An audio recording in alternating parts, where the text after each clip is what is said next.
from West Virginia Public Broadcasting. Support for the following is provided by the West Virginia Department of Education and West Virginia Public Broadcasting. Hey! Hey everyone, it's Education Station! Hi, and welcome back to Education Station. I'm your host, Alex Milanese. Education Station is a show where we invite teachers from all across West Virginia to submit videos of themselves teaching their favorite lessons. In today's episode, we're getting 3 fun reading and writing activities that you can try right at home. So first up, we're actually going to test out our acting skills in something called a reader's theater. For more on this, let's go visit Mrs. DeWeese. Hello everybody, my name is Mrs. DeWeese. Today I'm going to teach you guys about readers' theaters. Well, what are readers' theaters? They're kind of like a story, but more like a play or a drama. If you've ever seen a play put on, you know its characters, they have different speaking parts. They go back and forth. That's basically all a reader's theater is. It's like a play. Each character has different speaking parts, and there's a narrator who kind of moves the story along by talking about the setting and the action the characters are doing. You might ask yourself, why do I even need to know what a reader's theater is? What's the purpose of a reader's theater? I'll tell you. One good reason for learning about readers' theaters or dramas or plays is it helps us understand plot. That's what happens in the story. Another thing about readers' theaters is it helps us learn about setting or where a story takes place. It also teaches us about characters and helps us dive into character traits. Characters are the people or animals or mystical creatures in a story. And then we have dialogue. This is the conversation within your story, your reader's theater, your play, your drama. Another great part of doing a reader's theater is you get some experience with stage direction. And stage direction is an instruction in the text of a play, especially one indicating the movement, position, or tone of an actor, or the sound effects and lighting. And this is often told through a narrator in a reader's theater. So the narrator might tell when someone enters or exits a room. They might tell when someone is talking, how they're talking. Are they angry? Are they sad? The narrator will let us know that. They'll let us know if they're happy or hyper. The narrator also introduces the setting or where the story takes place. Maybe it takes place at an ocean, maybe at the very top of a mountain. Maybe it takes place on a farm.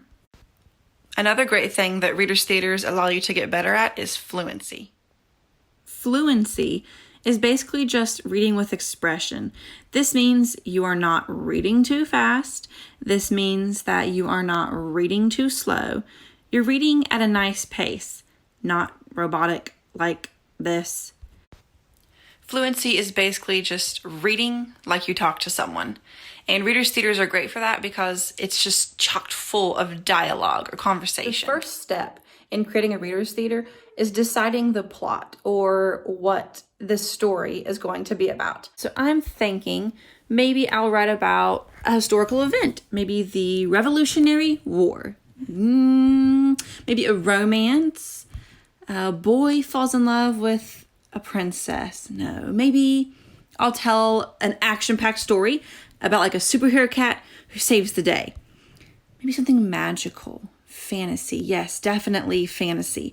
About a fairy princess. No, not that. Maybe about a dragon. No, not a dragon. That's way too scary. Maybe about a slime that comes alive and, no, okay, bad idea. Maybe about a mermaid. A mermaid. A girl meets a mermaid because she opens up a book and a mermaid comes out. Yes, that's what I'll write about.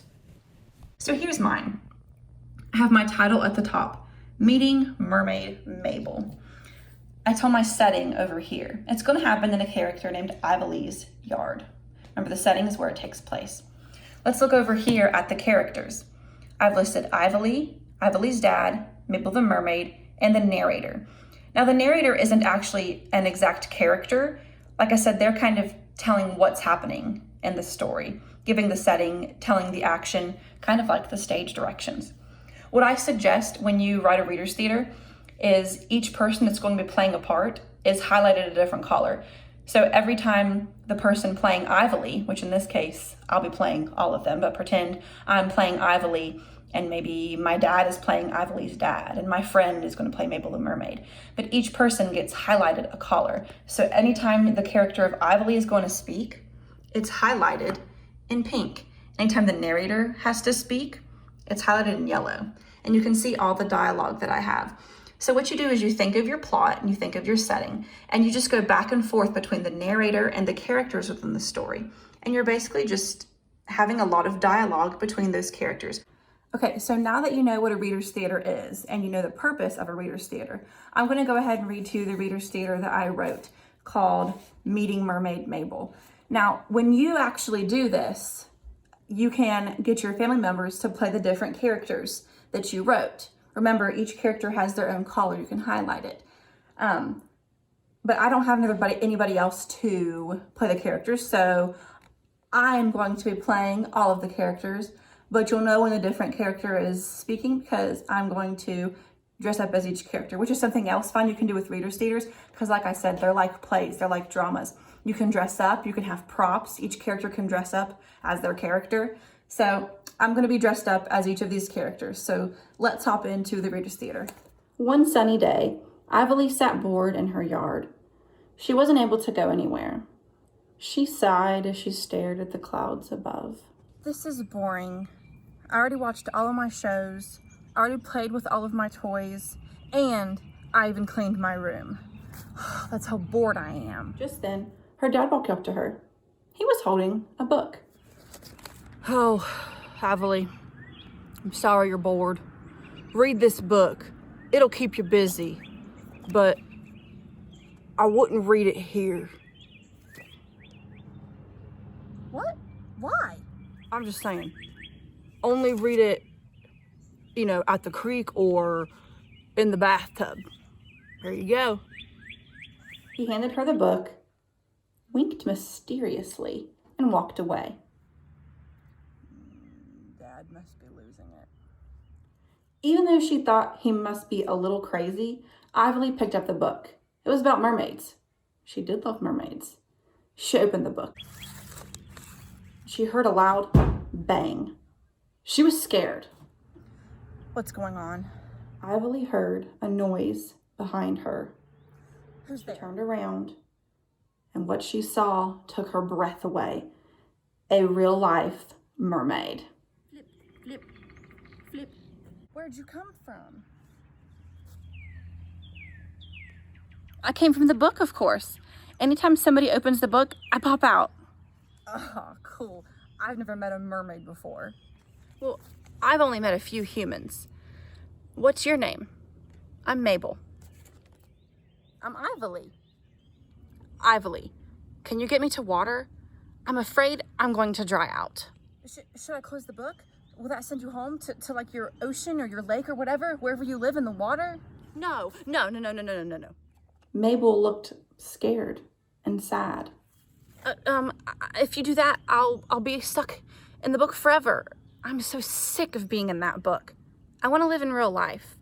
Do you have any oceans or lakes nearby I could live in? Ivory thought. She snapped her fingers when she got an idea. I've got it. You can live in my creek.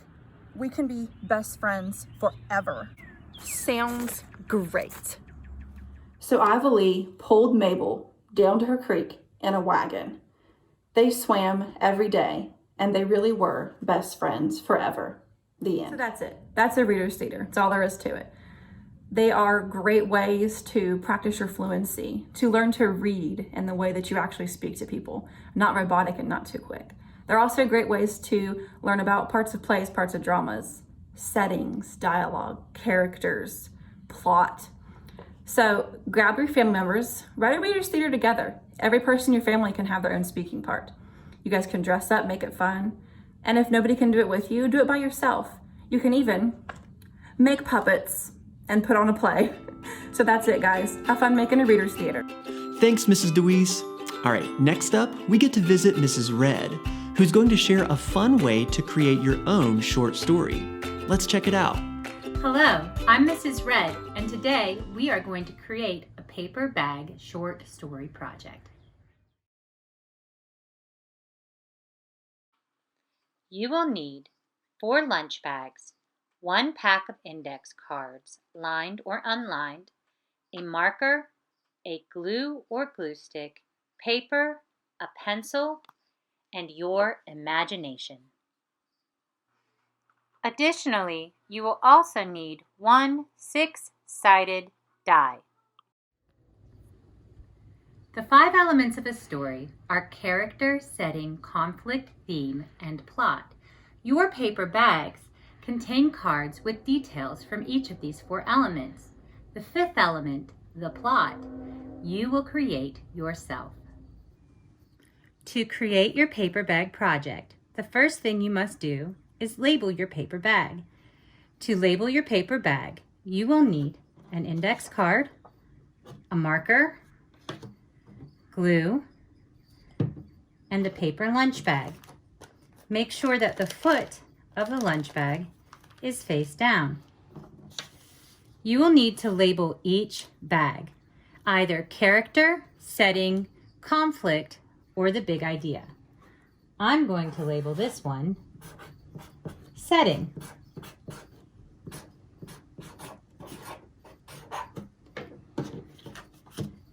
Use your glue or glue stick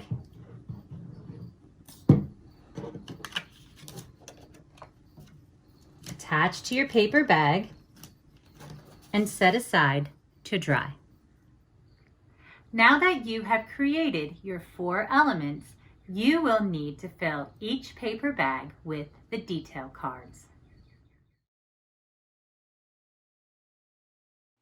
The characters are the actors of your short story.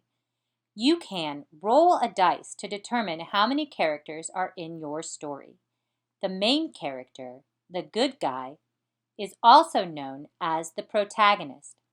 Often, the main character comes into conflict or has a problem with another character. This character is known as the antagonist or the bad guy. Create at least 10 character cards.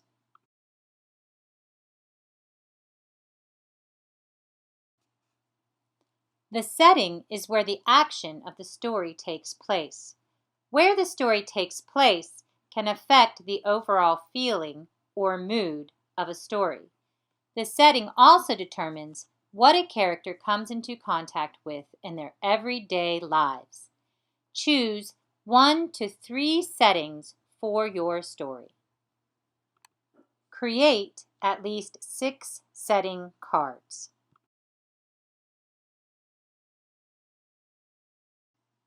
The conflict is the problem in the story that the main character, the protagonist, needs to solve. Common conflicts are man versus man, man versus society, man versus machine, man versus nature, and man versus himself. In each of these problems, the main character, the protagonist, fights against another force, or him or herself, to try and overcome something difficult.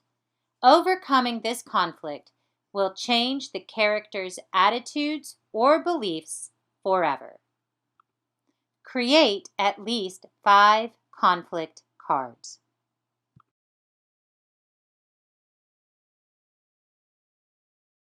The big idea is the topic of the story. A big idea is something general, like friendship. What you want to teach the reader about friendship, like friends can help us through hard times, is up to you. What you teach the reader, the lesson of the story, is called the theme. Create at least 5 big idea cards. Once you have created your cards, fold them and put them in your paper bag.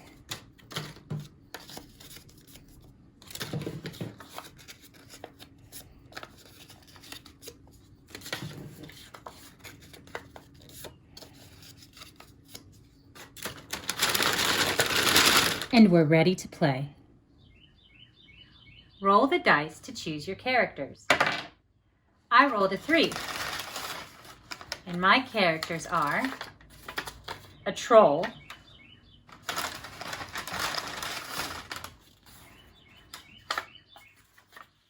a police officer, and a doctor. Now it's time to choose the setting. You can choose between 1 to 3 settings. I think I'll pick 2 today. My first setting is a small town. And my second setting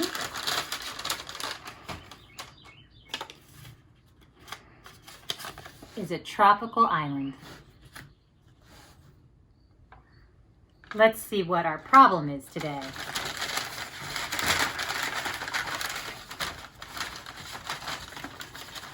Right. My problem for the story is man versus man. And finally, let's choose the big idea or topic for our story. Remember, the big idea is the topic, and the lesson that we teach our audience through our story is called the theme.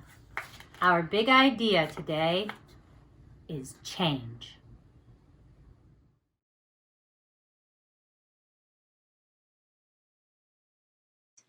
It's time for the 5th story element, plot.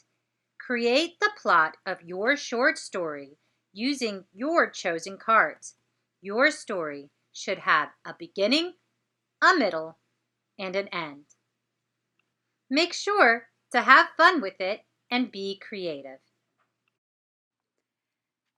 To begin my story, I am going to have to start by brainstorming. My main characters are a doctor, a police officer, and a troll, and my conflict is man versus man. This means that at least 2 characters in the story are fighting about something, trying to be the winner in a struggle. I think I'm going to make the doctor my protagonist, the good guy, and the troll can be my antagonist, the bad guy. The police officer can be my helper, trying to resolve the differences between my 2 main characters. The setting is a small town and a tropical island. I want to start in the small town with my characters, but as the problem grows, I want to move the story to a tropical island. Maybe the conflict is that the troll knows a secret about the doctor. So the doctor leaves with the troll to go to this mysterious tropical island to keep his secret safe. Then the police officer follows the troll and the doctor to this mysterious place. It's important to remember that the big idea for this story is change. Maybe the secret the doctor doesn't want the troll to reveal is that he is a troll too. However, once the police officer finds them on the tropical island and brings the troll and the doctor back to the small town, the doctor reveals to the town that he is a troll too, and everyone accepts him for who he is. The lesson here is that sometimes people need to change how they feel about themselves on the inside to realize that everyone already likes them for who they really are. Finally, don't forget to title your short story. The title should reflect the big idea and the main lesson of the story.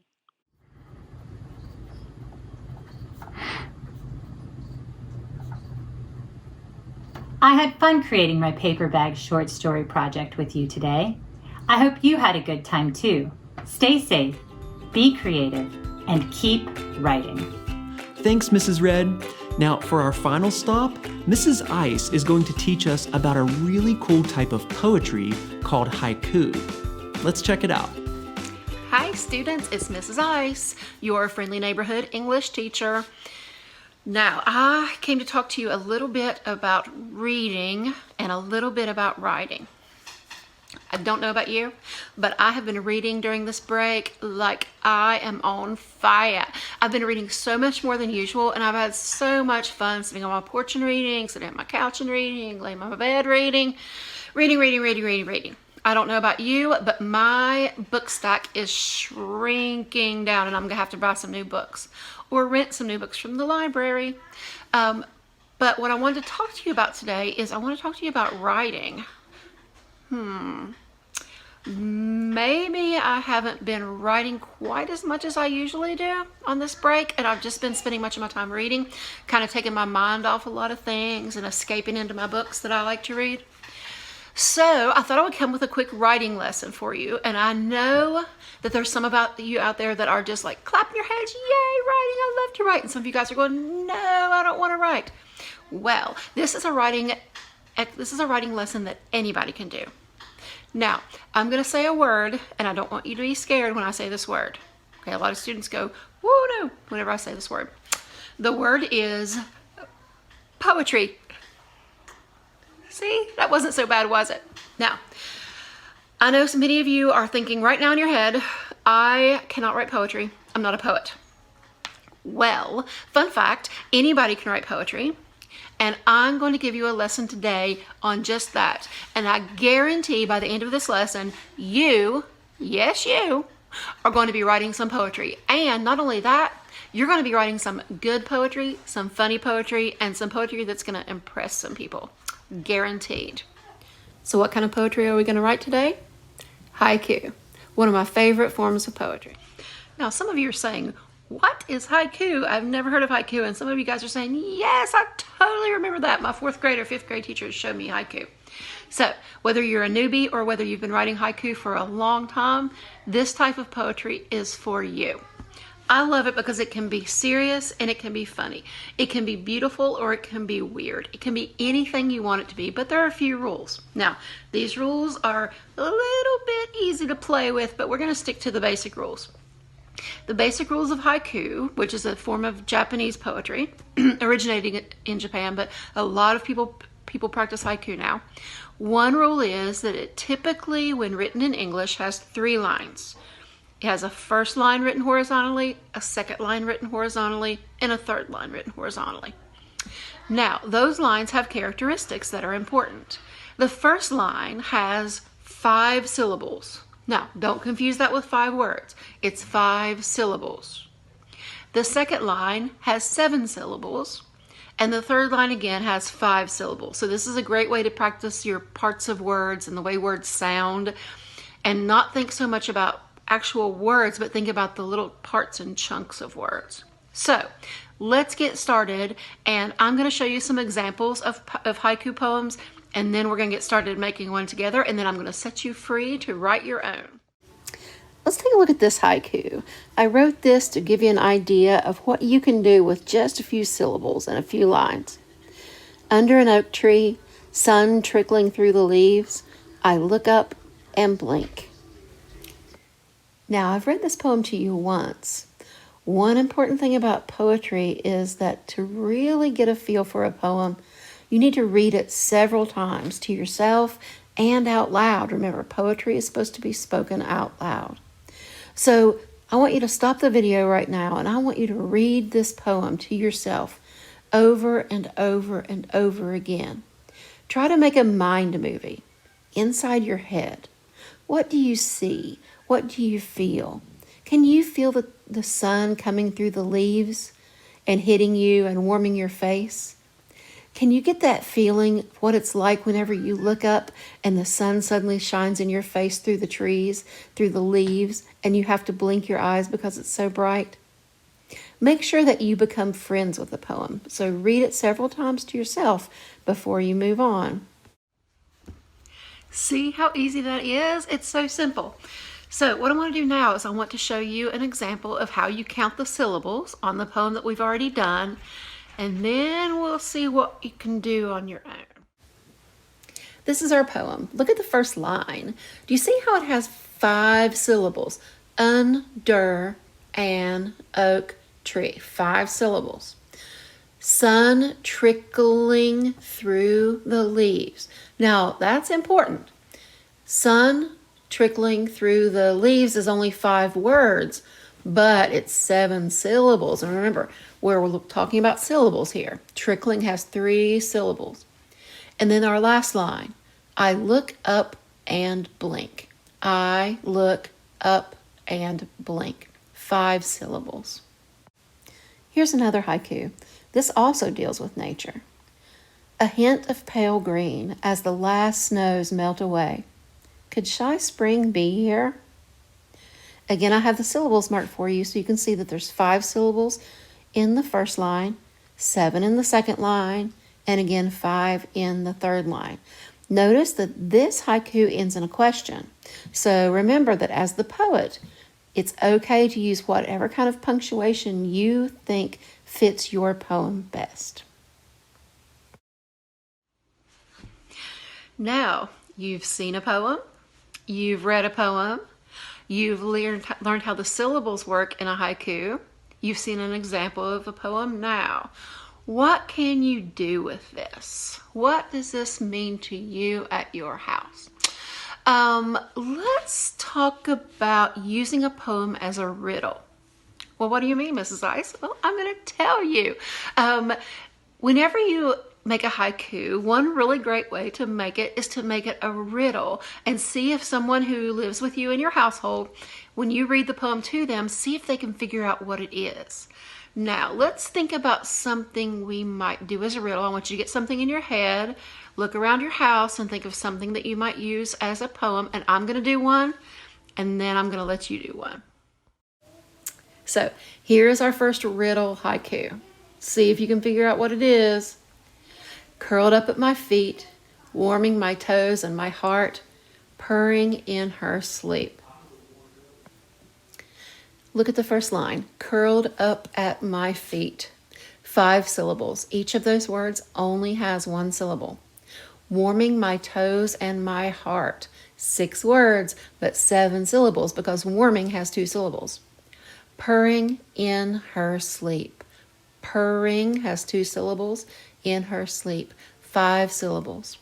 Curled up at my feet, warming my toes and my heart, purring in her sleep. So how did you do? Were you able to figure out our haiku riddle? I'm pretty sure you are. Let's do a little review before I send you off on your own into the world of poetry. Haiku is an ancient Japanese form of poetry. When it's written in English, it has 3 lines. Each line has a certain number of syllables attached to it. So line number 1 has 5 syllables, line number 2 has 7 syllables, and line number 3 has 5 syllables. As you start to work on your own, quiz the people in your home. See if they can figure out what your haiku riddle poems are. And then after you're good at that, just branch out and you can do haiku about anything that you want to do. Thank you. Thanks, Mrs. Ice. All right, well, that wraps up everything for us here today on Education Station. We want to thank all of the teachers who submitted their awesome lessons. And we want to thank you for watching. We'll see you next time right here on Education Station.